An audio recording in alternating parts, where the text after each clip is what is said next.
ഇനി നമ്മളുടെ പ്രിലിമിനറി എക്സാമിനേഷന് വേണ്ടിയിട്ട് വെറും 100 ദിവസം മാത്രമേ നമ്മളുടെ കയ്യിൽ ബാക്കിയുള്ളൂ. കൃത്യമായിട്ട് പറഞ്ഞു കഴിഞ്ഞു കഴിഞ്ഞാൽ വെറും 99 ദിവസങ്ങളാണ് എണ്ണി പറഞ്ഞു കഴിഞ്ഞാൽ നമ്മളുടെ കയ്യിലുള്ളത്.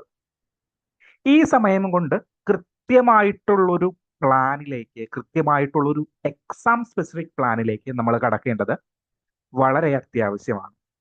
ഓക്കെ, സോ ഇത് നമ്മളുടെ ഒരു മാരത്തണിന്റെ അല്ലെങ്കിൽ ഒരു റിലേ റേസിന്റെ ലാസ്റ്റ് ലാപ്പാണ്. ഈ ഒരു ലാസ്റ്റ് ലാപ്പ് കൃത്യമായിട്ട് ഓടേണ്ടത് നമുക്ക് ഏറ്റവും ഇമ്പോർട്ടന്റ് ആയിട്ടുള്ള ഒരു കാര്യമാണ്. സോ പലരും നമുക്ക് മെസ്സേജുകളായിട്ട് അയക്കുന്നുണ്ട്, വിളിച്ച് ചോദിക്കുന്നുണ്ട് എങ്ങനെയാണ് ഈ ഒരു ടൈം നമ്മൾ ഏറ്റവും വാല്യുബിൾ ആയിട്ട് യൂട്ടിലൈസ് ചെയ്യുക എന്നുള്ളത്.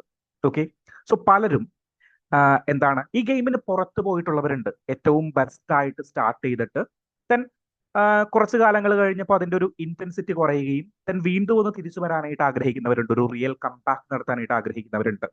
ദെൻ പല കാരണങ്ങൾ കൊണ്ട് മുന്നേ പ്രിപ്പയർ ചെയ്തിട്ട് എന്നാൽ ആ ഒരു ഇന്റൻസീവ് ഫേസിൽ അല്ലെങ്കിൽ ആ ഒരു ഇന്റൻസിറ്റിയോട് കൂടിയിട്ട് പിന്നെയും പ്രിപ്പയർ ചെയ്യാൻ പറ്റാത്തവരുണ്ട്.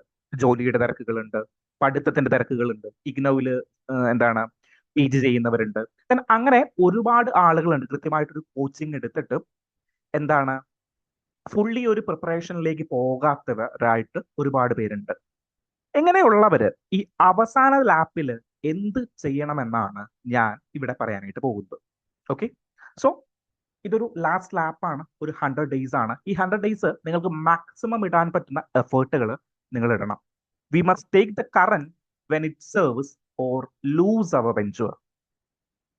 ഓക്കെ, സോ നമ്മൾ ഇവിടെ ചെയ്യാൻ പോകുന്നത് എങ്ങനെയാണ്, ഈ 100 ദിവസം കൊണ്ട് പ്രിലിംസ് ക്ലിയർ ആവാനായിട്ടുള്ള ഒരു സ്ട്രാറ്റജി നിങ്ങൾക്ക് ബിൽഡ് ചെയ്തെടുക്കാനായിട്ട് പോവുകയാണ്. എന്താണ് ഈ 100 ദിവസത്തിൽ നമ്മൾ ചെയ്യേണ്ടതെന്ന് നമ്മൾ കൃത്യമായിട്ട് ഐഡന്റിഫൈ ചെയ്യാനായിട്ട് പോവുകയാണ്. 100 ദിവസം കൊണ്ട് പ്രിലിംസ് പാസ്സാകാനായിട്ട് പറ്റുമോ? 100 ദിവസം കൊണ്ട് പ്രിലിംസ് പാസ്സാകാനായിട്ട് സാധിക്കുമോ? തീർച്ചയായിട്ടും സാധിക്കും, കൃത്യമായിട്ടുള്ള ഒരു സ്ട്രാറ്റജി ഉണ്ടെങ്കിൽ. എന്നാൽ ഞാൻ ഒരു കാര്യം പറയുന്നു, എന്താണ്, ആദ്യമായിട്ട് പഠിച്ചു തുടങ്ങുന്ന ഒരാൾക്ക് ഈ 100 ദിവസം കൊണ്ട് ടോട്ടൽ ടോപ്പിക്കുകളൊന്നും കവർ ചെയ്യാനായിട്ട് പറ്റില്ല. ആദ്യമായിട്ട് ഡിഗ്രി കഴിഞ്ഞിട്ട് പഠിച്ചു തുടങ്ങുന്ന ഒരാൾക്ക് 100 ദിവസം കൊണ്ട് കൃത്യമായിട്ട് പഠിച്ച് പ്രിലിംസിന്റെ എന്താണ് വേണ്ടിയിട്ടുള്ള പ്രിലിംസിന് വേണ്ടിയിട്ടുള്ള ടോപ്പിക്കുകൾ കവർ ചെയ്ത് ഒരു 3 times റിവിഷൻ ഒന്നും പോസിബിൾ അല്ല. ഞാൻ ഈ ഒരു ടൈം ടേബിൾ അല്ലെങ്കിൽ ഈ ഒരു സ്ട്രാറ്റജി ബിൽഡ് ചെയ്തിരിക്കുന്നത് വെറ്ററൻ ആയിട്ടുള്ള ആസ്പിരൻസ് അല്ലെങ്കിൽ കൃത്യമായിട്ട് പഠിച്ചു തുടങ്ങിയിട്ട് എവിടെയോ മിസ്സായി പോയ ചിലരുണ്ടല്ലോ. NCERTs കൃത്യമായിട്ട് കംപ്ലീറ്റ് ചെയ്യാനായിട്ട് നോക്കി, ദെൻ ചില പോരായ്മകൾ വന്നു, ക്ലാസ്സുകൾ കൃത്യമായിട്ട് എടുത്തു പക്ഷേ റിവിഷൻസ് കൃത്യമായില്ല. ദെൻ ഫുള്ളി കോച്ചിങ് എടുത്തിട്ടുണ്ട്, പക്ഷേ എനിക്ക് പ്രിലിംസിൽ ഒരു തറോ നോളജ് ഉണ്ടോ എന്ന് ഡൗട്ട് ചെയ്ത് നിൽക്കേണ്ട ആസ്പിരൻസ് ഉണ്ട്. അങ്ങനെയുള്ള ഒരു കോച്ചിങ്ങിന്റെ എലമെന്റ്സ് അല്ലെങ്കിൽ ഒരു കോച്ചിങ്ങിന്റെ അഡ്വാൻറ്റേജ് ഉള്ള ആസ്പിരൻസിന് എന്ത് ചെയ്യാനായിട്ടാണ്, 100 days പ്ലാൻ ചെയ്യാനായിട്ടാണ് ഞാൻ ഈ ഒരു ടൈം ടേബിൾസ് ക്രിയേറ്റ് ചെയ്തിരിക്കുന്നത്. സോ 100 days കൊണ്ട് നമുക്ക് പ്രിലിംസിനുള്ള ടോപ്പിക്കുകൾ പഠിച്ചു തീർക്കാനായിട്ട് സാധിക്കും, വ്യക്തമായിട്ടും കൃത്യമായിട്ടും പഠിച്ചു തീർക്കാനായിട്ട് സാധിക്കും. ഓക്കെ, നിങ്ങൾ ഒരു വെറ്ററൻ ആസ്പിറൻസ് ആണെങ്കിൽ അല്ലെങ്കിൽ you have some advantage in this game. Okay, so നിങ്ങൾ കൃത്യമായിട്ട് പഠിച്ചു വന്നവരാണ്, അല്ലെങ്കിൽ എന്തൊക്കെയോ ഞാൻ ക്ലാസ്സുകളൊക്കെ കൃത്യമായിട്ട് കേട്ടിട്ടുണ്ട്, പക്ഷേ ഐ ലാക്ക് സം റിവിഷൻ, അല്ലെങ്കിൽ എവിടെയോ ഞാൻ മിസ് ഔട്ട് ആയി പോകുന്നുണ്ട്, PYQs എവിടെയൊക്കെ മിസ് ഔട്ട് ആയി പോകുന്നുണ്ട്, അല്ലെങ്കിൽ എക്സാമിന്റെ ആവശ്യകതയെ ഡിമാൻഡ് മീറ്റ് ചെയ്യുന്ന രീതിയിലേക്ക് എനിക്ക് എത്താനായിട്ട് സാധിച്ചില്ല. ഒരുപാട് ക്ലാസ്സുകൾ ഞാൻ കേൾക്കുന്നുണ്ട്. അങ്ങനെയുള്ളവർക്ക് വേണ്ടിയിട്ടുള്ള ഒരു ടൈം ടേബിൾ ആണിത്. ഇതൊന്ന് കണ്ടു നോക്കുക, നിങ്ങൾക്ക് ആപ്റ്റ് ആകുമോ എന്നൊന്ന് നിങ്ങൾ തന്നെ ഒന്ന് സ്വയം വിലയിരുത്തുക. ഓക്കെ, സോ ഈ ഒരു ടൈമില് നമ്മൾ ചെയ്യാൻ പോകുന്നത് ഓരോ പുസ്തകവും എടുത്ത് കൃത്യമായിട്ട് പഠിക്കുക എന്നൊരു രീതിയിലേക്കല്ല. ലക്ഷ്മികാന്ത് മൊത്തമായിട്ട് വായിച്ചു തീർക്കാനായിട്ടല്ല, ദെൻ നമ്മൾ ഏൻഷ്യന്റ് ഇന്ത്യയുടെ ടെക്സ്റ്റ് ബുക്കുകൾ കൃത്യമായിട്ട് വായിച്ചു തീർക്കാനായിട്ടല്ല, ആർട്ട് ആൻഡ് കൾച്ചർ നിതിൻ സിംഗാനെ വായിച്ചു തീർക്കാനായിട്ടല്ല, രമേശ് സിംഗ് വായിച്ചു തീർക്കാനായിട്ടല്ല പോകുന്നത്.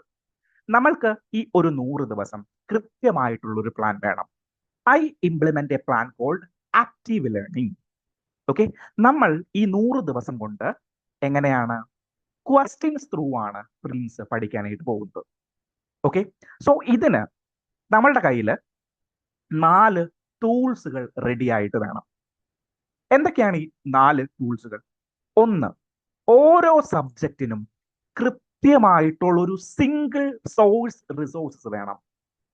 ഓക്കെ, ഫോർ എക്സാമ്പിൾ എന്താണ്, ലക്ഷ്മികാന്ത് എന്ന് പറയുന്ന ഒരു ടെക്സ്റ്റ് ബുക്ക് പൊളിറ്റിക് ഉണ്ട്.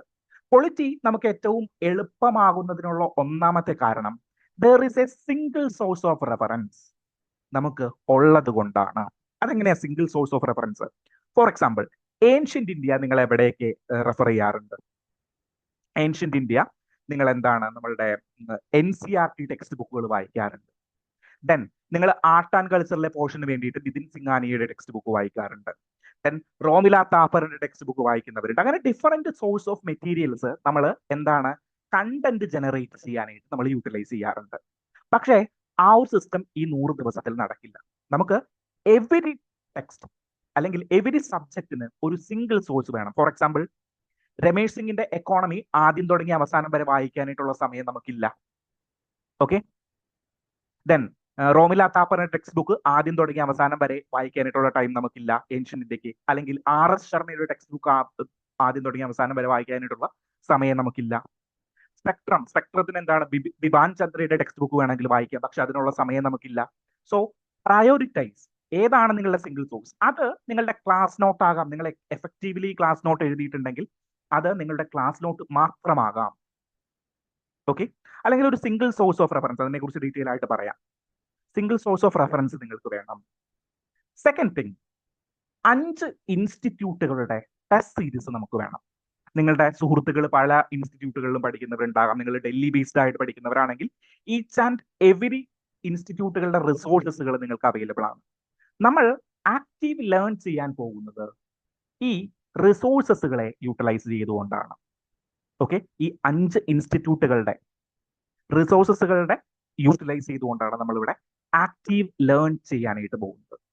Second thing, you should give around 12 to 15 hours in these 99 days. ഈ 99 ദിവസവും നിങ്ങൾ 12 മുതൽ 15 മണിക്കൂർ വരെ എന്ത് ചെയ്യാനായിട്ട്? പഠിത്തത്തിന് വേണ്ടി മാത്രം നിങ്ങൾക്ക് യൂട്ടിലൈസ് ചെയ്യാനായിട്ട് സാധിക്കണം. ഇറ്റ്സ് 12 എന്നൊക്കെ പറഞ്ഞു കഴിഞ്ഞാൽ ഏറ്റവും കുറവാണ്. മിനിമം ഒരു 16 to 17 hours എങ്കിലും നിങ്ങൾ പഠിത്തത്തിന് വേണ്ടി മാത്രം ഫോക്കസ് ചെയ്യാനായിട്ട് നിങ്ങൾക്ക് സാധിക്കണം. ദെൻ നിങ്ങൾ കോൺഫിഡന്റ് ആയിരിക്കുക. നിങ്ങളുടെ health, especially mental and physical health ഏറ്റവും ഇമ്പോർട്ടന്റ് ആയിട്ട് നിങ്ങൾ കരുതുക. ഈ 4 കാര്യങ്ങളുമാണ് നമുക്ക് ഈ 100 ഡേയ്സിൽ ചെയ്യാനായിട്ട് സാധിക്കുന്നത്. ഓക്കെ. അതിൽ ഫസ്റ്റ് തിങ് എന്താണ്? റിസോഴ്സസുകൾ. ഫോർ എക്സാമ്പിൾ, ഏൻഷ്യന്റ് ഇന്ത്യക്ക് RS ശർമ്മയുടെ ടെക്സ്റ്റ് ബുക്കാണ് മിക്കവരും റെഫർ ചെയ്യാറുള്ളത്, അല്ലെങ്കിൽ റോമില താപ്പറിന്റെ ടെക്സ്റ്റ് ബുക്കുകളൊക്കെയാണ് റെഫർ ചെയ്യാനായിട്ടുള്ളത്. എന്നാൽ ഈ 100 ഡേയ്സിൽ ക്രിസ്റ്റൽ ക്ലിയർ ആയിട്ട് അല്ലെങ്കിൽ പ്രിസൈസ് ആയിട്ട് RS ശർമ്മ ആദ്യം തുടങ്ങി അവസാനം വരെ വായിച്ചു തീർക്കാനായിട്ട് പറ്റില്ല. പകരം നിങ്ങൾ എന്ത് ചെയ്യണം? അതിനു വേണ്ടിയിട്ട് ഒരു ഏറ്റവും ചെറിയ റിസോഴ്സസ് കണ്ടുപിടിക്കുക. ഫോർ എക്സാമ്പിൾ, ഞാൻ സജസ്റ്റ് ചെയ്യുന്ന ഒരു ബുക്കാണ് ഏതാണ്? ഏൻഷ്യന്റ് ഇന്ത്യക്ക് വേണ്ടിയിട്ട് നമ്മളുടെ ഓൺലി IASന്റെ ഉഡാൻ എന്ന് പറയുന്ന ഒരു മെറ്റീരിയൽ PDF ആയിട്ട് എവിടെയാണ് ടെലഗ്രാം ചാനലുകളിലും ഡിഫറെന്റ് മെറ്റീരിയൽ സോഴ്സുകളിൽ നിന്നെല്ലാം ലഭ്യമാകുന്ന ഒരു മെറ്റീരിയലാണ് ഉഡാൻ മെറ്റീരിയൽ. ഞാൻ പേഴ്സണലി വായിച്ചു നോക്കിയിട്ടുള്ള ഒരു മെറ്റീരിയലാണ്. One of the best material in the market right now. Okay.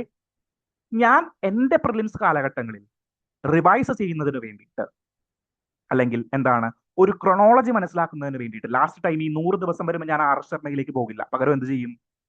പകരം ഞാൻ ലൂസൻ GKയുടെ, ഇത് പെർട്ടിക്കുലർലി നമ്മളുടെ SSC ഒക്കെ എഴുതുന്ന സ്റ്റാഫ് സെലക്ഷൻ കമ്മീഷൻ ഒക്കെ എഴുതുന്ന സ്റ്റുഡൻസ് യൂട്ടിലൈസ് ചെയ്യുന്ന മെറ്റീരിയലാണ് നമ്മളുടെ ഈ ലൂസന്റ് GKയുടെ ജനറൽ നോളജ്. അതിൽ ഫസ്റ്റ് ചാപ്റ്ററുകൾ വരുന്നത് ancient India, medieval India, modern ഇന്ത്യയെ കുറിച്ചിട്ടാണ്. അതിൽ ഏൻഷ്യന്റ് ഇന്ത്യയെ ക്രൊണോളജിക്കൽ ഓർഡറിൽ ഒരു 10-12 പേജേ ഉള്ളൂ. ആ ക്രൊണോളജിക്കൽ ഓർഡറിൽ പോയിന്റ് വൈസ് പോയിന്റ് ആയിട്ട് നമുക്ക് കാണാനായിട്ട് സാധിക്കും.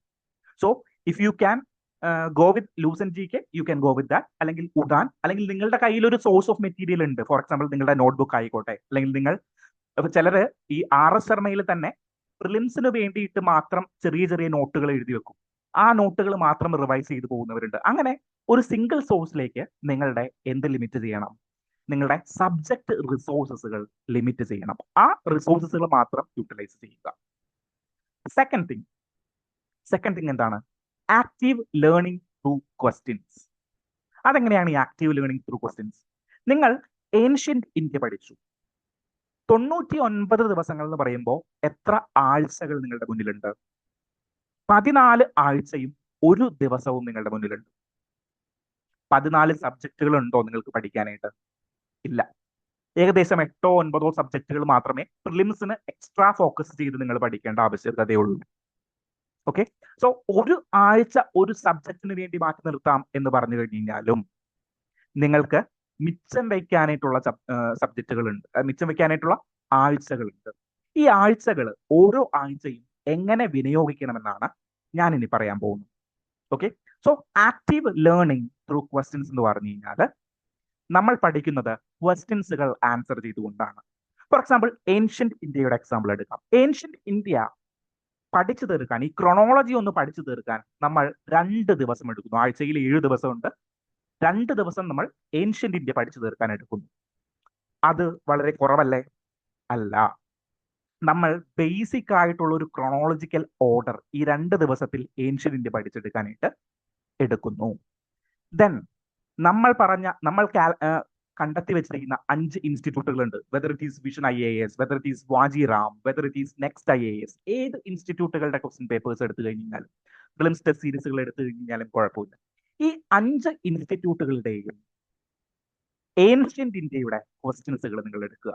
അപ്പോൾ ഓരോ ദിവസവും വൈകുന്നേരം ഓരോ test series, for example this week is for ഏതാണ്? ഏൻഷ്യന്റ് ഇന്ത്യ ആണെന്ന് വിചാരിക്കും. ഏൻഷ്യന്റ് ഇന്ത്യയുടെ 5 ടെസ്റ്റ് സീരീസുകൾ കയ്യിലെടുത്ത് വെച്ചേക്കുക, ലാപ്ടോപ്പിൽ എടുത്ത് വെച്ചേക്കുക. ആദ്യത്തെ ദിവസം ഈ ഫസ്റ്റ് 100 ക്വസ്റ്റ്യൻസിൽ നിന്ന്, അല്ലെങ്കിൽ ആദ്യത്തെ ഇൻസ്റ്റിറ്റ്യൂട്ടിന്റെ 100 ക്വസ്റ്റ്യൻസ് നിങ്ങൾ ചെയ്ത് നോക്കുക. അത് around 3 to 4 hours to 5 hours വേണ്ടി വരുന്ന ഒരു ഡിസ്കഷൻ ആണ്. അത് നിങ്ങൾ കാണാപ്പാടം 100 ചോദ്യങ്ങളും ഒരുമിച്ചിരുന്നല്ല ചെയ്യുന്നത്. ഫോർ എക്സാമ്പിൾ ഒരു 10 ചോദ്യങ്ങൾ എടുക്കുക. ഈ 10 ചോദ്യങ്ങളുടെ ആൻസർ നിങ്ങൾ കണ്ടുപിടിക്കാനായിട്ട് ശ്രമിക്കുക. നിങ്ങൾക്ക് ചിലപ്പോൾ അറിയാത്ത ചോദ്യങ്ങൾ ഉണ്ടാകും. ഇത് കണ്ടുപിടിക്കുക. ഞാൻ 2 ദിവസം പഠിച്ച എന്റെ മെറ്റീരിയലിൽ ഇത് എവിടെയാണ് കിടക്കുന്നത്, അല്ലെങ്കിൽ ഈ ഒരു പെർസ്പെക്റ്റീവ് ഞാൻ ഐഡന്റിഫൈ ചെയ്തിട്ടുണ്ടോ എന്ന് കണ്ടുപിടിക്കുക. ആ ക്വസ്റ്റ്യൻസ് ആൻസർ ചെയ്യുക. 100 questions. 100 questions means 100 perspectives. 100 prelims പെർസ്പെക്റ്റീവുകളാണ് നിങ്ങൾക്ക് കിട്ടുന്നത്. അങ്ങനെ 400 ചോദ്യങ്ങൾ നിങ്ങൾ ചെയ്യുന്നു 4 ദിവസം കൊണ്ട്. 2 ദിവസം, 4 ദിവസം, എത്ര ദിവസമായി? 6 ദിവസമായി നിങ്ങളുടെ മുന്നിലേക്കുള്ളത്. ദെൻ ലാസ്റ്റ് ഡേ നിങ്ങൾ ഏതെങ്കിലും ഒരു ടെസ്റ്റ് സീരീസ്, അത് ഏത് ഇൻസ്റ്റിറ്റ്യൂട്ടിന്റെ ആയിക്കോട്ടെ. ഫോർ എക്സാമ്പിൾ നിങ്ങൾ ഒരു prelims test series already choose ചെയ്തിട്ടുള്ളവരായിരിക്കും നിങ്ങൾ പഠിക്കുന്ന ഇൻസ്റ്റിറ്റ്യൂട്ടിൽ. ആ ഇൻസ്റ്റിറ്റ്യൂട്ടിന്റെ ടെസ്റ്റ് സീരീസ് നിങ്ങൾ ഒരു 2 hours കൊണ്ട് എക്സാം പെർസ്പെക്റ്റീവിൽ, എക്സാം പാറ്റേണിൽ കവർ ചെയ്യാനായിട്ട് നിങ്ങൾ ശ്രമിക്കണം. അങ്ങനെ 500 ക്വസ്റ്റ്യൻസ് നിങ്ങൾ പൂർത്തിയാക്കിയിരിക്കണം ഒരു വിഷയവുമായി ബന്ധപ്പെട്ടിട്ട്. ഇങ്ങനെയാണ് ആക്റ്റീവ് ലേണിംഗ് ചെയ്യുന്നത്. ഇത് വളരെ ഹെൽപ്ഫുൾ ആവുന്ന സിറ്റുവേഷൻസ് ഉണ്ട്. പെർട്ടിക്കുലർലി ഡ്രൈ ആയിട്ടും റെപ്പറ്റീറ്റീവ് ആയിട്ടുള്ള സ്റ്റാറ്റിക് സബ്ജക്റ്റുകളിൽ ഇത് വളരെ ഹെൽപ്ഫുൾ ആയിട്ടുള്ള ഒരു ടൂളാണ്. സോ ആക്റ്റീവ് ലേണിംഗ്സ് ഓരോ ദിവസവും 100 ചോദ്യങ്ങൾ വെച്ച് ചെയ്യാനായിട്ട് ശ്രമിക്കുക. 5 ടെസ്റ്റ് സീരീസുകളുടെ 100 ചോദ്യങ്ങൾ വെച്ച് ചെയ്യാൻ ശ്രമിക്കുക. അവസാനത്തെ ദിവസം ഒരു 100 ക്വസ്റ്റ്യൻസ് നിങ്ങൾ ടെസ്റ്റ് സീരീസ് എന്ന രൂപത്തിൽ എടുക്കുക.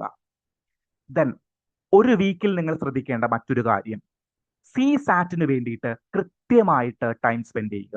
പെർട്ടിക്കുലർലി നമ്പർ സിസ്റ്റം പോലെയുള്ള സബ്ജക്റ്റുകൾ, നമ്പർ സിസ്റ്റം പോലെയുള്ള ചാപ്റ്ററുകൾ പഠിക്കാനായിട്ട് കൃത്യമായിട്ട് ടൈം സ്പെൻഡ് ചെയ്യുക. അതിന് ഒരു 2 hours എങ്കിലും, 1.5 hours to 2 hours എങ്കിലും നിങ്ങൾ നമ്മളുടെ CSAT-ന് വേണ്ടിയിട്ട് വിടണം. ഓക്കെ, സോ ഞാൻ നിങ്ങൾക്ക് ഒരു എക്സാമ്പിൾ പ്ലാൻ കാണിച്ചു തരാനായിട്ട് പോവുകയാണ്. ഞാൻ ഈ 100 ദിവസത്തിൽ പഠിക്കാനായിട്ട് പോയി കഴിഞ്ഞാൽ ഞാൻ എങ്ങനെയായിരിക്കും നമ്മളുടെ പ്രയോറിറ്റി ഫിക്സ് ചെയ്യുക. എനിക്ക് പെർട്ടിക്കുലർലി പാടുള്ള ചില സബ്ജക്റ്റുകളുണ്ട്. Particularly environment and ecology, then economy. പാട് ഇൻ ദ സെൻസ് അല്ല, മോസ്റ്റ് ഓഫ് ദ ക്വസ്റ്റ്യൻസ് എവിടെ നിന്നാണോ വരുന്നത് അതിന്റെ ബേസിൽ ഞാൻ പ്രയോറിറ്റി കൊടുക്കേണ്ട സബ്ജക്റ്റുകളെ ഞാൻ ഐഡന്റിഫൈ ചെയ്തിട്ടുണ്ട്. എന്നോട് ചോദിക്കുകയാണെങ്കിൽ ഞാൻ ഏറ്റവും കൂടുതൽ ടൈം ഫോക്കസ് ചെയ്യുന്നത് 1 എൻവിറോൺമെന്റ്, 2 പൊളിറ്റി ആണ്, ദെൻ 3rd എക്കോണമിയാണ്. കാരണം എൻവിറോൺമെന്റിന്റെ പ്രിലിംസും നമ്മളുടെ സിവിൽ സർവീസിന്റെ പ്രിലിംസും ഫോറസ്റ്റ് സർവീസിന്റെ എക്സാമിനേഷന്റെ പ്രിലിംസും സെയിം ആണ്. സോ ആ എൻവിറോൺമെന്റൽ ക്വസ്റ്റ്യൻസ് കുറച്ച് കൂടുതൽ വരാനായിട്ടുള്ള സാധ്യതകളുണ്ട്. അപ്പോൾ എൻവിറോൺമെന്റിന് ഫോക്കസ് കൊടുക്കും, എക്കോണമിക്ക് ഫോക്കസ് കൊടുക്കും, ദെൻ പൊളിറ്റിക്ക് ഫോക്കസ് കൊടുക്കും, then next focus will be geography. അതിനുശേഷമായിരിക്കും ഏൻഷ്യന്റ് ഇന്ത്യ പോലെയുള്ള ഹിസ്റ്ററി റിലേറ്റഡ് പാർട്ട്. കാരണം ഏൻഷ്യന്റ് ഇന്ത്യയിൽ നിന്ന് മാക്സിമം 5 ചോദ്യങ്ങളെ വരത്തുള്ളൂ. ഒരു പ്രിലിമിനറിക്ക് 5 ചോദ്യങ്ങളെ വരത്തുള്ളൂ. അതിൽ 3 ചോദ്യങ്ങളും ടാക്കിൾ ചെയ്യാനായിട്ട് നമ്മൾ ഈ ഒരു 500 ക്വസ്റ്റ്യൻസ് ചെയ്ത് കഴിഞ്ഞാൽ നമുക്ക് പറ്റും. ദെൻ ബാക്കിയുള്ള 2 ചോദ്യങ്ങൾ അത് കുറച്ച് കട്ടിയുള്ള ചോദ്യങ്ങളാകാനായിട്ട് സാധ്യതയുണ്ട്. സോ എന്റെ കയ്യിലുള്ള എന്റെ കോൺഫിഡന്റ് ആയിട്ടുള്ള സബ്ജക്റ്റുകളെ വിട്ടുകളഞ്ഞുകൊണ്ട് ഞാൻ ഏൻഷ്യന്റ് ഇന്ത്യയിലേക്കൊന്നും പോകാനായിട്ട് ഞാൻ ശ്രമിക്കാറില്ല. ഓക്കെ, സോ എന്റെ ഒരു ടൈം എന്ന് പറഞ്ഞു കഴിഞ്ഞാൽ the first week will be environment and എക്കോളജിക്ക് വേണ്ടിയിട്ടായിരിക്കും. Okay, so environment and ecology ഞാനൊരു 3 ദിവസം എടുത്തായിരിക്കും തീർക്കുന്നുണ്ടാവുക. എഫേർട്സ്, ഇൻസ്റ്റിറ്റ്യൂഷൻസ്, ഇങ്ങനെയുള്ള കാര്യങ്ങളെല്ലാം 3 ദിവസത്തോളം ടൈം എടുത്ത് ഞാൻ തീർത്തിട്ട് ഞാൻ എന്ത് ചെയ്യും? ഓരോ ദിവസവും 100 ചോദ്യങ്ങൾ ചെയ്യും. അപ്പോ നിങ്ങൾക്കൊരു ഡൗട്ട് വരാം, ഞാൻ ഇന്ന് തിങ്കളാഴ്ച ദിവസം ഞാനൊരു 100 ചോദ്യങ്ങൾ ചെയ്യുകയാണ്, പക്ഷേ എന്റെ എൻവിറോൺമെന്റ് ആൻഡ് എക്കോളജിയുടെ വോൾ സബ്ജക്ട് ഞാൻ ഈ 3 ദിവസം കൊണ്ടല്ലേ റിവൈസ് ചെയ്യത്തുള്ളൂ. അപ്പൊ ഞാൻ പഠിക്കേണ്ട സബ്ജക്റ്റുകളിൽ നിന്ന് വന്നു കഴിഞ്ഞാൽ അതും നിങ്ങൾ നോക്കണം. ഫോർ എക്സാമ്പിൾ, നിങ്ങൾ എഫേർട്സ് ആൻഡ് ഇൻസ്റ്റിറ്റ്യൂഷൻസ് എന്ന് പറയുന്ന ഒരു ചാപ്റ്റർ പഠിച്ചിട്ടില്ല, അത് ചൊവ്വാഴ്ചയോ ബുധനാഴ്ചയാണ് നിങ്ങൾ പഠിക്കുക എന്ന് വിചാരിക്കുക. സോ എഫേർട്സ് ആൻഡ് ഇൻസ്റ്റിറ്റ്യൂഷനിൽ നിന്ന് എന്താണ് നമ്മളുടെ യുണൈറ്റഡ് നേഷൻസ് ഫ്രെയിംവർക്ക് കൺവെൻഷനെ കുറിച്ചിട്ട് ഒരു ചോദ്യം വന്നിരിക്കുകയാണ്. ആ ചോദ്യം നിങ്ങൾ ആൻസർ ചെയ്യാനായിട്ട് ശ്രമിക്കണം, അതിന്റെ ഉത്തരം കണ്ടുപിടിക്കണം. ദെൻ നെക്സ്റ്റ് ഡേ നിങ്ങൾ അത് പഠിച്ചു വരുമ്പോൾ നിങ്ങൾക്ക് ഒരു പേഴ്സ്പെക്റ്റീവ് അവിടെ കിട്ടുകയാണ്. സോ 100 ചോദ്യങ്ങൾ എന്ന് പറഞ്ഞു കഴിഞ്ഞാൽ ആ 100 ചോദ്യങ്ങൾ തന്നെ ചെയ്യാനായിട്ട് ശ്രമിക്കണം. സോ സ്ക്രീൻഷോട്ട് എടുത്ത് വെക്കേണ്ടവർ സ്ക്രീൻഷോട്ട് എടുത്ത് വെക്കേണ്ട കാര്യമൊന്നുമില്ല, ജസ്റ്റ് എന്താണെന്നുള്ളത് നിങ്ങളൊന്ന് നോട്ട് ചെയ്ത് വെക്കുക. സോ എൻവിറോൺമെന്റ് ആൻഡ് എക്കോളജിക്ക് വേണ്ടിയിട്ട് ഒരാഴ്ച ഞാൻ സ്പെൻഡ് ചെയ്തു. ദെൻ എക്കണോമിക്സിന്റെ പ്രയോറിറ്റി, കാരണം എൻ്റെ ഒരു ഫേവറേറ്റ് സബ്ജക്റ്റ് ആണ് എക്കണോമിക്സ്, എനിക്ക് കുറച്ചുകൂടി മാർക്സ് സ്കോർ ചെയ്യാനായിട്ട് സാധിക്കും എന്ന് പറയുന്ന ഒരു സബ്ജക്റ്റ് ആണ് എക്കണോമിക്സ്. സോ എക്കണോമിക്സിൽ ഞാൻ ചെയ്യുന്നത് ഇതുപോലെ 100 ചോദ്യങ്ങൾ എടുത്തുകൊണ്ടായിരിക്കും, ഒരു 3 ദിവസം കൊണ്ടായിരിക്കും ഞാൻ എക്കണോമിക്സ് കവർ ചെയ്യുക. സോ എൻ്റെ ഒരു പേഴ്സണൽ സബ്ജക്റ്റ് ആയതുകൊണ്ട് ചിലപ്പോൾ ഒരു 1.5 ദിവസം അല്ലെങ്കിൽ 2 ദിവസം കൊണ്ട് എനിക്ക് എക്കണോമിക്സ് റിവൈസ് ചെയ്ത് ചെയ്യാൻ പറ്റും. ബാക്കിയുള്ള ടൈം ഞാൻ ക്വസ്റ്റ്യൻസ് ആൻസർ ചെയ്യാൻ 500 ക്വസ്റ്റ്യൻസ് ആൻസർ ചെയ്യാനായിട്ട് ഞാൻ ശ്രമിക്കും. ദെൻ പൊളിറ്റി പ്രയോറിറ്റി 3 ആയിട്ട് ഞാൻ കൊടുത്തിരിക്കുന്നത് പൊളിറ്റിയാണ്. കാരണം പൊളിറ്റിയിൽ നിന്ന് ഒരുപാട് ചോദ്യങ്ങൾ വരുന്നുണ്ട്, നമുക്ക് ഈസി കേക്കായിട്ട് നമുക്ക് മാർക്ക് സ്കോർ ചെയ്യാൻ പറ്റുന്ന ഏരിയയാണ് പൊളിറ്റി ആയിട്ട് വരുന്നത്. ദെൻ ജോഗ്രഫി പെർട്ടിക്കുലർലി കുറച്ചുകൂടി സമയം കൺസ്യൂം ചെയ്യുന്നതാണ്. കാരണം എന്താണ്? ഫിസിക്കൽ ജോഗ്രഫി ഉണ്ട്, ദെൻ എന്താണ് ഓഷ്യനോഗ്രഫി ഉണ്ട്, ദെൻ അതുപോലെയുള്ള ഡിഫറെന്റ് സബ്ജക്റ്റുകൾ ഉണ്ട്. സോ അറൌണ്ട് ഒരു 5 ദിവസം എനിക്ക് ജോഗ്രഫി എന്ന് പറയുന്ന സബ്ജക്ട് റിവൈസ് ചെയ്തെടുക്കാനായിട്ട് ഞാൻ എൻ്റെ മെറ്റീരിയൽ എന്ന് പറയുമ്പോൾ ജോഗ്രഫിക്ക് എൻ്റെ ക്ലാസ് നോട്ടുകൾ മാത്രമേ ഞാൻ റെഫർ ചെയ്യുകയുള്ളൂ. ഞാൻ പഠിച്ച ഇൻസ്റ്റിറ്റ്യൂട്ടിന്റെ സ്ലൈഡുകളും ഞാൻ എഴുതിയിട്ടുള്ള ക്ലാസ് നോട്ടുകളും മാത്രമേ ഞാൻ റെഫർ ചെയ്യുകയുള്ളൂ. അതിന് മേലെ എത്ര വലിയ മെറ്റീരിയലുകൾ ഉണ്ടെന്ന് പറഞ്ഞു കഴിഞ്ഞാലും ഞാൻ ആ മെറ്റീരിയലുകളിലേക്ക് പോകാറില്ല. ഓക്കെ, സോ ജോഗ്രഫിയാണ് എൻ്റെ 4th പ്രയോറിറ്റി. ദെൻ അതിലെന്താണ് 500 ചോദ്യങ്ങൾ ചെയ്യും. അവസാന ദിവസം 400 ചോദ്യങ്ങൾ ഓരോ ദിവസവും വെച്ച് ചെയ്യും. അവസാന ദിവസം 100 ചോദ്യങ്ങളുടെ ഒരു എക്സാമിനേഷൻ കൂടിയിട്ട് സൺഡേ ഞാൻ എടുത്തിരിക്കും. Then science and technology, because എനിക്ക് ഏറ്റവും പാടുള്ള ഒരു വിഷയം സയൻസ് ആൻഡ് ടെക്നോളജിയാണ്. ഞാൻ കൊമേഴ്സ് ബാക്ക്ഗ്രൗണ്ട് ആയതുകൊണ്ടും എന്താണ് സയൻസിലെ കറന്റ് അഫയേഴ്സിന്റെ എലമെന്റ്സ് എത്രത്തോളം ഇമ്പോർട്ടന്റ് ആണെന്ന് അറിയാവുന്നത് കൊണ്ടും ഞാൻ ചെയ്യും. സോ സയൻസ് ആൻഡ് ടെക്നോളജിയുടെ ഒരു സോഴ്സ് എന്ന് പറയുന്നത് എൻ്റെ class note, particularly vision IAS current affairs magazine ഉണ്ട്. ഓക്കെ, അതില് എന്താ വരുന്നത്? അതിൽ സയൻസ് ആൻഡ് ടെക്നോളജിക്ക് ഓരോ മാസവും സെപ്പറേറ്റ് ആയിട്ട് ഹെഡിങ്സ് ഉണ്ട്. ഇത് ഞാൻ ഒന്ന് റെഫർ ചെയ്യും. ദെൻ ഓരോ ഇൻസ്റ്റിറ്റ്യൂട്ടുകളും എന്ത് ചെയ്തിട്ടുണ്ട്? സയൻസ് ആൻഡ് ടെക്നോളജിക്ക് ടെസ്റ്റ് സീരീസ് ഇട്ടിട്ടുണ്ട്. So you get 500 questions perspective. ഈ ചോദ്യങ്ങൾ ആൻസർ ചെയ്തിട്ട് സയൻസ് ആൻഡ് ടെക്നോളജി ഞാൻ അടച്ചു വെക്കും. പെർട്ടിക്കുലർലി സയൻസ് ആൻഡ് ടെക്നോളജി ചെയ്യുമ്പോൾ നിങ്ങൾ ശ്രദ്ധിക്കേണ്ട ഒരു കാര്യം എന്ന് പറഞ്ഞാൽ പല ഇൻസ്റ്റിറ്റ്യൂട്ടുകളും ക്വസ്റ്റ്യൻ ഇട്ടിരിക്കുന്നത് എന്താണ്? ബേസിക് ആയിട്ടുള്ള സയൻസ് ആൻഡ് ടെക്നോളജി ഫാക്ടേഴ്സ് വെച്ചുകൊണ്ടാണ്. അതൊക്കെ നിങ്ങൾ എലിമിനേറ്റ് ചെയ്യണം. ബേസിക് ആയിട്ടുള്ള ചോദ്യങ്ങൾ ചോദിക്കാനായിട്ടുള്ള സാധ്യതകൾ കുറവാണ്, PC എക്സാമിനേഷൻ അല്ല. സോ ബേസിക് ആയിട്ടുള്ള ക്വസ്റ്റൻസ് ആണെങ്കിൽ നിങ്ങൾ ജസ്റ്റ് കുറച്ച് ടൈം സ്പെൻഡ് ചെയ്യുക. അത് കിട്ടുന്നില്ല എന്ന് തോന്നുകയാണെങ്കിൽ, അത് വർക്ക് ആവുന്നില്ല എന്ന് തോന്നുകയാണെങ്കിൽ നെക്സ്റ്റ് ക്വസ്റ്റ്യനിലേക്ക് പോയിക്കൊള്ളുക. സയൻസ് ആൻഡ് ടെക്നോളജി 500 ചോദ്യങ്ങൾ 500 പഠിക്കണം എന്നൊന്നും നമുക്ക് നിയമമില്ല. ദെൻ പക്ഷേ ഈ 4 കാര്യങ്ങളിലും എന്താണ്, ജോഗ്രഫി ആയിക്കോട്ടെ, പൊളിറ്റി ആയിക്കോട്ടെ, എക്കണോമിക്സ് ആയിക്കോട്ടെ, എൻവിറോൺമെന്റ് ആയിക്കോട്ടെ, ഈ 4 കാര്യങ്ങളിലും 500 ക്വസ്റ്റ്യൻ ഫോക്കസ് ചെയ്തുകൊണ്ട് തന്നെ പഠിക്കണം. വാജിറാമിന്റെയും വിഷന്റെയും നെക്സ്റ്റ് IASന്റെയും ദെൻ ദൃഷ്ടി IASന്റെ എല്ലാം ക്വസ്റ്റ്യൻസ് ഫോക്കസ് ചെയ്തുകൊണ്ട് തന്നെ നിങ്ങൾ പഠിക്കാനായിട്ട് ശ്രമിക്കണം. ആ പേഴ്സ്പെക്റ്റീവ് നിങ്ങൾക്ക് കിട്ടിയിരിക്കണം. സയൻസ് ആൻഡ് ടെക്നോളജി നിങ്ങൾ എന്താണ് കുറച്ച് ലൂസ് ആയിട്ട് നിങ്ങൾക്ക് ആവശ്യമുള്ളത് മാത്രം പിക്ക് ആൻഡ് ചൂസ് ചെയ്ത്, നിങ്ങൾക്ക് എക്സാംസ് പേഴ്സ്പെക്റ്റീവിൽ ഇമ്പോർട്ടന്റ് ആണെന്ന് തോന്നുന്നത് മാത്രം പിക്ക് ആൻഡ് ചൂസ് ചെയ്ത് പഠിച്ചു കഴിഞ്ഞാലും കുഴപ്പമില്ല. ആർട്ട് ആൻഡ് കൾച്ചർ ഒരാഴ്ച, എന്താണ് ancient art and culture. So art and culture ഞാൻ ഒരു 2 ദിവസം കൊണ്ട് തീർക്കും. 2 ദിവസം ഏൻഷ്യന്റ് ഇന്ത്യക്കും 1 ദിവസം ആർട്ട് ആൻഡ് കൾച്ചറിനും. അത്രയും വലിയ നിതിൻ സിംഗാനിയുടെ ബുക്കൊന്നും ഞാൻ വായിക്കില്ല. പകരം ഇമ്പോർട്ടന്റ് ആയിട്ട് എന്റെ സ്ലൈഡുകളിലും ക്ലാസ് നോട്ടുകളിലും ഉണ്ടാകുന്ന കാര്യങ്ങൾ മാത്രം ഞാൻ ഫോക്കസ് ചെയ്യും. ദെൻ ടെസ്റ്റ് സീരീസുകളിലൂടെ ആക്റ്റീവ് ലേൺ ചെയ്യും. ദെൻ മിഡീവിയൽ ഹിസ്റ്ററി ഞാൻ അത്രയും ഫോക്കസ് ചെയ്യാറില്ല. ഏൻഷ്യന്റിന്റെയും ആർട്ട് ആൻഡ് കൾച്ചറും നോടൊപ്പം തന്നെ എന്താണ് മിഡീവിയൽ ഹിസ്റ്ററിയും കൂടിയിട്ട് കവർ ചെയ്ത് പോകാറുണ്ട്. ദെൻ ക്വസ്റ്റ്യൻസ് ചെയ്യുമ്പോൾ പല ഇൻസ്റ്റിറ്റ്യൂട്ടുകളും മിഡീവിയൽ ഇന്ത്യൻ ഹിസ്റ്ററിക്ക് വേണ്ടിയിട്ട് സെപ്പറേറ്റ് ഒരു ടെസ്റ്റ് സീരീസ് നടത്തുന്നില്ല. ഏൻഷ്യന്റിന്റെയും ആർട്ട് ആൻഡ് കൾച്ചറിന്റെയും ഒപ്പമായിരിക്കും മെഡീവിയൽ ഇന്ത്യൻ ഹിസ്റ്ററിയുടെയും ക്വസ്റ്റ്യൻസ് ഉണ്ടാവുക. സോ അതോടുകൂടി കവർ ചെയ്യുന്ന രീതിയിൽ ഞാൻ അത് കംപ്ലീറ്റ് ചെയ്യും. പക്ഷെ ഞാൻ കുറച്ചുകൂടി മെഡീവിയൽ ഇന്ത്യൻ ഹിസ്റ്ററിയെക്കാളും ഫോക്കസ് ചെയ്യുന്നത് മോഡേൺ ഇന്ത്യ 1ലും മോഡേൺ ഇന്ത്യ 2വിലുമാണ്. മോഡേൺ ഇന്ത്യ 1 എന്ന് പറഞ്ഞു കഴിഞ്ഞാൽ എന്താണ്, നമ്മളുടെ early British period, pre British period എങ്ങനെയാണ് എന്നുള്ളതാണ് അവിടെ ഫോക്കസ് ചെയ്യുന്നത്. സോ അവിടെ ആരൊക്കെ വന്നു, അവിടുത്തെ ആക്ടുകൾ, പോലീസ് ആക്ടുകൾ, പിന്നെ അവിടുത്തെ സിസ്റ്റം എങ്ങനെയായിരുന്നു, അഡ്മിനിസ്ട്രേഷൻ എങ്ങനെയായിരുന്നു. ദെൻ റിനൈസൻസിന്റെ ഒരു കാലഘട്ടം അപ് ടു 1857 വരെയുള്ള കാലഘട്ടം നമ്മൾ ഇവിടെ ഫോക്കസ് ചെയ്യും. അതിന് സെപ്പറേറ്റ് ആയിട്ട് ടെസ്റ്റ് സീരീസുകളുണ്ട്. So medieval and modern India 1, pre independence India അല്ലെങ്കിൽ എന്താണ് പ്രീ മോഡേൺ ഇന്ത്യ എന്ന് പറയുന്ന സെക്ഷൻ കൂടിയിട്ട് നമ്മൾ അവിടെ കമ്പൈൻ ചെയ്ത് ഒരു വീക്ക് ആക്കുന്നു. ദെൻ സെപ്പറേറ്റ് ആയിട്ട് നമ്മൾ എന്ത് ചെയ്യുന്നു, മോഡേൺ ഇന്ത്യ 2വിന് വേണ്ടിയിട്ട് നമ്മൾ സെപ്പറേറ്റ് ആയിട്ട് ഒരു വീക്ക് കൂടിയിട്ട് കൊടുക്കുന്നു. ഓക്കെ ആണോ? സോ 5, 6, 7 വിഷയങ്ങളായി. ദെൻ കറന്റ് അഫയേഴ്സിന് വേണ്ടിയിട്ട് പർട്ടിക്കുലർലി നിങ്ങൾ നോക്കേണ്ടത്, ഈ ഒരു 100 ദിവസത്തിൽ നോക്കേണ്ടത് എൻവിറോൺമെന്റിന്റെ കറന്റ് അഫയേഴ്സ് എങ്ങനെ കണ്ടുപിടിക്കാനായിട്ട് പറ്റും. വിഷൻ IASന്റെ എന്താണ് കറന്റ് അഫയേഴ്സ് കമ്പൈലേഷൻസ് ഫോളോ ചെയ്യുന്നവരാണെങ്കിൽ അതില് എൻവിറോൺമെന്റിന്റെ സെപ്പറേറ്റ് കറന്റ് അഫയേഴ്സ് ഉണ്ടാകും. ദെൻ വാജിറാമിന് വേണ്ടിയിട്ട്, വാജിറാം ഇൻസ്റ്റിറ്റ്യൂട്ടിന് വേണ്ടിയിട്ട് പവർ അപ്പ് കറന്റ് അഫയേഴ്സ് എന്ന് പറഞ്ഞിട്ട് ചോദ്യ രൂപത്തിലുള്ള ടെസ്റ്റ് സീരീസുകൾ പോലെയുള്ള കറന്റ് അഫയേഴ്സിന്റെ ടെസ്റ്റ് സീരീസുകൾ ഉണ്ട്. അതിൽ എൻവിറോൺമെന്റിന്റെ ക്വസ്റ്റ്യൻസ് പിക്ക് ആൻഡ് ചൂസ് ചെയ്യുക എന്നുള്ളതാണ് കറന്റ് അഫയേഴ്സിന്റെ കാര്യത്തിൽ നിങ്ങൾക്ക് ചെയ്യാനായിട്ടുള്ളത്. ഓക്കെ, സോ ഇങ്ങനെയാണ് നമ്മൾ എന്ത് ചെയ്യാനായിട്ട് പോകുന്നത്, 8 വീക്ക് പ്ലാൻ ചെയ്യാനായിട്ട് പോകുന്നു. സോ ഓരോ വീക്കും ഓരോ സബ്ജക്ട് വിത്ത് 15 to 16 അവേഴ്സ് നിങ്ങൾ പഠിക്കണം. ഓരോ സബ്ജക്റ്റിനും ഓരോ വീക്ക് നമ്മൾ കൊടുത്തിട്ട് 8 വീക്കുകൾ നമ്മൾ കവറായി.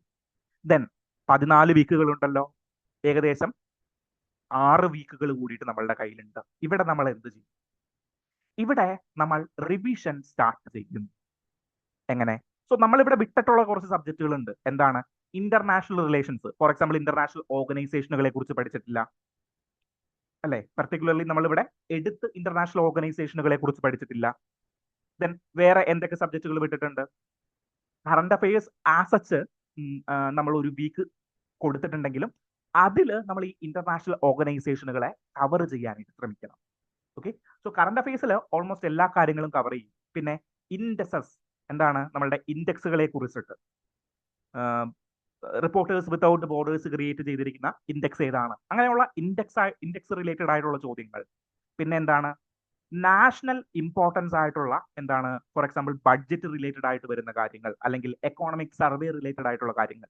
ഇങ്ങനെയുള്ള കാര്യങ്ങളെല്ലാം നമ്മൾ എവിടെ ഇൻക്ലൂഡ് ചെയ്യണം? കറന്റ് അഫയേഴ്സ് സെഷനിൽ ഇൻക്ലൂഡ് ചെയ്യണം. ദെൻ കമ്മിങ്, സോ ഒരു 8 വീക്സ് കഴിഞ്ഞു, ബാക്കി ഒരു 6 വീക്സ് കയ്യിലുണ്ട്. ഒരു വീക്ക് നമ്മൾ ബഫർ ആയിട്ട് വെച്ചു. ഫോർ എക്സാമ്പിൾ എന്റെ ജോഗ്രഫി പാർട്ടിന്റെ ക്ലിയർ അല്ല, സോ ഒരു വീക്ക് കൂടി എടുത്തിട്ട് അല്ലെങ്കിൽ ഒരു 2-3 ദിവസങ്ങൾ എക്സ്ട്രാ എടുത്തിട്ട് ആണ് ഞാൻ എന്റെ ജോഗ്രഫി ക്ലിയർ ചെയ്തത്. സോ ഒരു 9 വീക്സ് കഴിഞ്ഞു.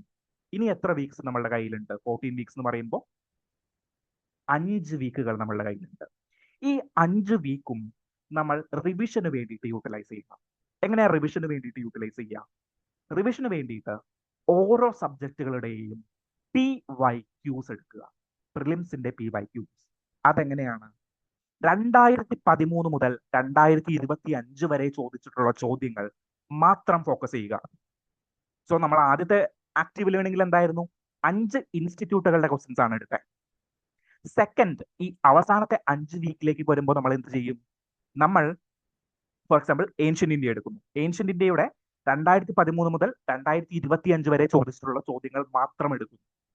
ആ ഒരു പെർസ്പെക്റ്റീവ് മാത്രം ബിൽഡ് ചെയ്യുന്നു. സോ നിങ്ങളുടെ കയ്യിലുള്ള റിവിഷൻ മെറ്റീരിയൽ ഏതാണ്? ഉഡാൻ ആണെങ്കിൽ ഉഡാൻ, അല്ലെങ്കിൽ നിങ്ങളുടെ ക്ലാസ് നോട്ട് ആണെങ്കിൽ ക്ലാസ് നോട്ട്, പ്ലസ് നമ്മളുടെ PYQs മാത്രം ഫോക്കസ് ചെയ്യുന്നു. എൻവിറോൺമെന്റ് ആണെങ്കിൽ നിങ്ങളുടെ കയ്യിലുള്ള എൻവിറോൺമെന്റിന്റെ ഫോക്കസ് മെറ്റീരിയൽസ് പ്ലസ് PYQs. പക്ഷേ നിങ്ങൾ ഈ 500 ചോദ്യങ്ങൾ ആൻസർ ചെയ്തപ്പോൾ നിങ്ങൾക്ക് വന്നിട്ടുള്ള ചില ഡൗട്ടുകൾ ഉണ്ട്, അല്ലെങ്കിൽ നിങ്ങൾ ശ്രദ്ധിക്കേണ്ട ചില ഏരിയാസ് ആയിട്ട് നിങ്ങൾ മാർക്ക് ചെയ്ത് വെച്ചിട്ടുള്ള ചില സ്ഥലങ്ങൾ ഉണ്ടാകാം. അത് കൂടിയിട്ട് സെക്കൻഡ് റിവിഷനിൽ നിങ്ങൾ ഫോക്കസ് ചെയ്ത് പോകണം. Okay, so second revision around ഒരു 3 days ഒരു സബ്ജക്റ്റിന് വേണ്ടിയിട്ട് മാത്രം ഫോക്കസ് ചെയ്യുക. 3 into 8 എത്രയാണ്? 24 days കൊണ്ട്, ഏകദേശം ഒരു മാസം കൊണ്ട് നമുക്ക് ഇത് പൂർത്തിയാക്കാനായിട്ട് സാധിക്കും. ഓക്കെ, അറൌണ്ട് ഒരു 24 എന്ന് പറയുമ്പോൾ മൂന്നാഴ്ച കൊണ്ട് നമ്മൾ വീണ്ടും ഈ സബ്ജക്റ്റുകളെല്ലാം റിവൈസ് ചെയ്ത് തീർക്കണം. റിവൈസ് ചെയ്യുമ്പോൾ നിങ്ങളുടെ പ്രയോറിറ്റി ഏതാണ്? എൻവിറോൺമെന്റ് ആണെങ്കിൽ എൻവിറോൺമെന്റ്, പൊളിറ്റി ആണെങ്കിൽ പൊളിറ്റി, എക്കണോമിക്സ്, ആ പ്രയോറിറ്റി ബേസിൽ തന്നെ നിങ്ങൾ പോകാനായിട്ട് ശ്രദ്ധിക്കണം. ലീസ്റ്റ് പ്രയോറിറ്റി ആയിട്ടുള്ള സബ്ജക്റ്റുകൾ നിങ്ങൾ മാറ്റിവെക്കുക. ദെൻ ഒരു തേർഡ് റിവിഷന് ടൈം ഉണ്ടെങ്കിൽ നിങ്ങൾ വീണ്ടും ഫോക്കസ് ചെയ്യേണ്ടത് TYQs എവിടെയാണ്? ചിലപ്പോൾ ചിലർക്ക് തേർഡ് റിവിഷന് വേണ്ടിയിട്ട് ടൈം കിട്ടാറില്ല, അല്ലെങ്കിൽ ലാസ്റ്റ് 2 daysലായിരിക്കും ആ ഒരു തേർഡ് റിവിഷൻ, അല്ലെങ്കിൽ ലാസ്റ്റ് ഒരു 1 weekലായിരിക്കും, 7 ദിവസത്തിലായിരിക്കും നിങ്ങൾ പഠിക്കാനായിട്ട് ശ്രമിക്കുന്നത്. സോ അവസാനത്തെ വീക്ക്, മെയിലെ എക്സാമിനേഷന്റെ അവസാനത്തെ വീക്ക് നിങ്ങൾ എങ്ങനെ പ്ലാൻ ചെയ്യണം? എല്ലാ പുസ്തകങ്ങളും അടച്ചു വെച്ചേക്കുക, ഇന്റർനെറ്റ് ഓഫ് ചെയ്യുക. അതായത് വിച്ച് മീൻസ് ഞാൻ ഉദ്ദേശിക്കുന്നത് പുതിയ ഒരു കണ്ടന്റും നമ്മൾ ഇനി എടുക്കുന്നില്ല. അവസാനത്തെ 7 ദിവസത്തിൽ പുതിയൊരു കണ്ടന്റും ഞാൻ എടുക്കുന്നില്ല, അടച്ചു വെച്ചേക്കുക. Then focus on what you study. അപ്പോൾ അടുത്തിരിക്കുന്ന സുഹൃത്ത്, ക്ലാസ് നമ്മളുടെ റീഡിംഗ് റൂമിൽ ഇരിക്കുന്ന സുഹൃത്ത്, ഇന്ന മെറ്റീരിയലിലെ ഇന്ന ക്വസ്റ്റ്യൻസ് വരാനായിട്ട് സാധ്യതയുണ്ട്, പറഞ്ഞേക്കുക, വന്നോട്ടെ. ബാക്കി 99 ചോദ്യങ്ങൾ ഞാൻ ചിലപ്പോൾ ആൻസർ ചെയ്യുമായിരിക്കും, അല്ലെങ്കിൽ ആ ചോദ്യം വിട്ടോട്ടെ. പുതിയൊരു കണ്ടന്റ് പോലും നമ്മൾ അവസാനത്തെ ഒരു വീക്കിൽ എടുക്കുന്നില്ല. പകരം എന്തിൽ ഫോക്കസ് ചെയ്യുന്നു? പകരം നമ്മൾ പഠിച്ച കാര്യം എന്തൊക്കെയാണോ ഞാൻ എൻ്റെ നോട്ടിൽ എഴുതിയിരിക്കുന്നത്, എന്തൊക്കെയാണോ എൻ്റെ അഡ്വാൻറ്റേജസ് ആയിട്ട് ഞാൻ കണ്ടെത്തിയിരിക്കുന്നത്, എന്തൊക്കെയാണോ ഞാൻ ഫോക്കസ് ചെയ്യേണ്ടതായിട്ട് ഞാൻ കണ്ടെത്തിയിരിക്കുന്ന പോയിന്റുകൾ, അതിൽ മാത്രം ഫോക്കസ് ചെയ്യുന്നു. PYQs ഫോക്കസ് ചെയ്യുന്നു. എന്നിട്ട് ഞാൻ എന്ത് ചെയ്യുന്നു? ഞാൻ എക്സാമിനേഷന് വേണ്ടിയിട്ട് പോകും. സോ ഇതായിരിക്കണം എൻ്റെ ഒരു ഐഡിയൽ പ്ലാൻ ആയിട്ട് പോകേണ്ടത്. ഓക്കെ, ദീസ് ഐഡിയൽ പ്ലാൻ എന്താണ്? നിങ്ങൾക്ക് നിങ്ങളുടെ പ്രയോറിറ്റിക്ക് അനുസരിച്ച് മാറ്റാം. ഫോർ എക്സാമ്പിൾ, നിങ്ങൾ എക്കണോമിക്സിൽ വീക്ക് ആയിരിക്കാം, അല്ലെങ്കിൽ എൻവിറോൺമെന്റ് ആൻഡ് എക്കോളജിയിലായിരിക്കും വീക്ക്. സോ എൻവിറോൺമെന്റ് ആൻഡ് എക്കോളജിയും എക്കോണമിക്സും ആദ്യം പഠിക്കാനായിട്ട് ശ്രമിക്കുക. ജോഗ്രഫി ഓക്കെ ആയിരിക്കാം, സോ ജോഗ്രഫി ഡിഗ്രി ലെവലിൽ പഠിച്ചു വന്നിരിക്കുന്ന ഒരാളായിരിക്കും, സോ ജോഗ്രഫി ഏറ്റവും അവസാനത്തേക്ക് മാറ്റി വെച്ച് കഴിഞ്ഞാലും കുഴപ്പമില്ല. അതെല്ലാം നിങ്ങളുടെ പ്രയോറിറ്റിക്ക് അനുസരിച്ച്. പക്ഷേ ഓരോ വീക്കിലും ഓരോ സബ്ജക്റ്റിന് വേണ്ടിയിട്ട് ഫോക്കസ് ചെയ്യുക, ആക്റ്റീവ് ലേൺ ചെയ്യുക. സോ നിങ്ങൾ ഈച്ച് ആൻഡ് എവരി പേജ് വായിക്കാനായിട്ട് സമയമില്ല. അപ്പൊ നമ്മൾ എന്ത് ചെയ്യണം? നമ്മൾ ഫോക്കസ് ചെയ്തുകൊണ്ട് പഠിക്കണം. For example, Simon commission spectrum എന്ന് പറയുന്ന ടെക്സ്റ്റ് ബുക്ക് എടുക്കുക. സൈമൺ കമ്മീഷനെ കുറിച്ച് നിങ്ങൾ പഠിച്ചു. സൈമൺ കമ്മീഷനെ കുറിച്ച് ആദ്യ അവസാനം വായിക്കാനായിട്ടുള്ള ഒരു ടൈം നമുക്കില്ല. പിന്നെ നമ്മൾ എന്ത് ചെയ്യും? സൈമൺ കമ്മീഷനുമായിട്ട് പ്രിലിംസിന് ചോദിക്കാനായിട്ടുള്ള സാധ്യതയുള്ള ചോദ്യങ്ങൾ എന്തായിരിക്കും? സോ എത്ര പേരാണ് ആ കമ്മീഷനിൽ ഉണ്ടായിരുന്നത്? Okay, it's an all white commission ആണ്, നിങ്ങൾക്ക് എല്ലാവർക്കും അറിയാം. ദെൻ എന്നാണ് ഇവർ വന്നത്? ഏത് ഡേറ്റിലാണ് അവർ ഇന്ത്യയിലേക്ക് വന്നത്? എന്നാണ് ഫോം ചെയ്തത്? ആരൊക്കെയാണ് സൈമൺ കമ്മീഷനെ സപ്പോർട്ട് ചെയ്തത്? കോൺഗ്രസ് സപ്പോർട്ട് ചെയ്തിട്ടുണ്ടോ? Then all India Muslim league support ചെയ്തിട്ടുണ്ടോ? അകാലിദൾ സപ്പോർട്ട് ചെയ്തിട്ടുണ്ടോ? ആരൊക്കെയാണ് സൈമൺ കമ്മീഷനെ എതിർത്തത്? അംബേദ്കർ ഇതിൽ എന്ത് ഫാക്ടർ വഹിച്ചു? ദെൻ എന്താണ് ഇവര് ഈ റിപ്പോർട്ടുകൾ എന്നാണ് സമർപ്പിച്ചത്? ഈ റിപ്പോർട്ടുകൾ ആരെങ്കിലും ചർച്ച ചെയ്തോ? അതിൽ മേൽ എന്തെങ്കിലും നടപടി ഉണ്ടായിരുന്നോ? ഇത്രയും കാര്യങ്ങൾ, ബേസിക് ആയിട്ടുള്ള കാര്യങ്ങൾ, നിങ്ങൾ നിങ്ങളുടെ ക്ലാസ് നോട്ടുകളിൽ അണ്ടർലൈൻ ചെയ്തിട്ടുള്ള കാര്യങ്ങൾ മാത്രം ഒന്ന് പഠിച്ചു വന്നാൽ മതി. ദെൻ സൈമൺ കമ്മീഷനെ കുറിച്ച് ഒരു അഡ്വാൻസ്ഡ് ക്വസ്റ്റ്യൻ ചോദിച്ചു. ആ ക്വസ്റ്റ്യൻ നമുക്ക് എവിടെ പിടിക്കാനായിട്ട് പറ്റണം? ഈ 500 ചോദ്യങ്ങൾ, അതായത് 5 ഇൻസ്റ്റിറ്റ്യൂട്ടുകൾ പൈസ കൊടുത്ത് അവരുടെ റിസർച്ച് ആൻഡ് ഡെവലപ്മെന്റ് ടീമിനെ യൂട്ടിലൈസ് ചെയ്തുകൊണ്ട് ഓരോ ക്വസ്റ്റ്യനും നിങ്ങൾ എക്സ്പെക്ട് ചെയ്യാത്തതിനേക്കാൾ കൂടുതൽ തുക കൊടുത്തിട്ടാണ് അവർ റിസർച്ച് ചെയ്യുന്നത്. ഈ തുകയിൽ, അല്ലെങ്കിൽ ഈ മോഡേൺ ഇന്ത്യയിൽ അവര് ഈ ഒരു പെർസ്പെക്റ്റീവ് കണ്ടില്ലെങ്കിൽ പിന്നെ അതിൽ നിന്ന് ചോദ്യങ്ങൾ വരാനായിട്ടുള്ള സാധ്യത കുറവാണ്. ഓക്കെ, സോ സൈമൺ കമ്മീഷനെ കുറിച്ച് ആരും ചോദിക്കാത്ത ഒരു പെർസ്പെക്റ്റീവ് ഈ 5 ഇൻസ്റ്റിറ്റ്യൂട്ടുകളിലെ ഏതെങ്കിലും ഒരു ഇൻസ്റ്റിറ്റ്യൂട്ട് കണ്ടെത്തിയിട്ട് ഉണ്ടാകും. ഓക്കെ, സോ ആ ഒരു വിശ്വാസത്തിൽ എങ്ങടേക്ക് പോകണം? പ്രിലിംസിന്റെ അവസാനത്തെ 99 ദിവസങ്ങളിലേക്ക് നിങ്ങൾ പോകണം. ഓക്കെ, സോ എന്താണ് ഈ ഒരു സമയത്ത് നമ്മൾ എന്താണ് വിട്ടുകളയുന്ന ഒന്ന് രണ്ട് കാര്യങ്ങളുണ്ട്. അത് ഒന്ന് കറണ്ട് അഫയേഴ്സ് അല്ല, CSAT ആണ്. നമ്മളുടെ സെക്കൻഡ് പേപ്പർ നമ്മൾ പലപ്പോഴും വിട്ടുകളയാറുണ്ട്.